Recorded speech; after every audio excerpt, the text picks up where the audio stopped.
How to connect a domain in Shopify. The first thing you want to do is to log into your Shopify admin dashboard.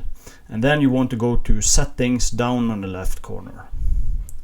And from here you want to scroll all the way down to domains.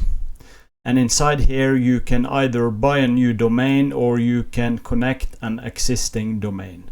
Let's say you have bought a domain through services like Google Domains, GoDaddy or something else.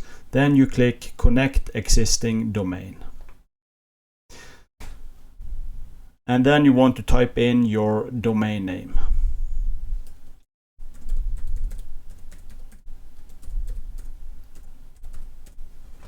And from here you want to click Next. And then you want to click Connect Automatically. And now you should be taken to your domain provider's login page. And here you want to log into your account and then click Connect. Then you want to click Close.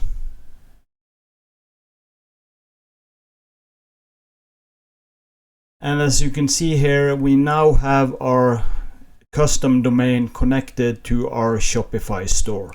So this is how you connect a domain to your Shopify. Thanks for watching. Subscribe.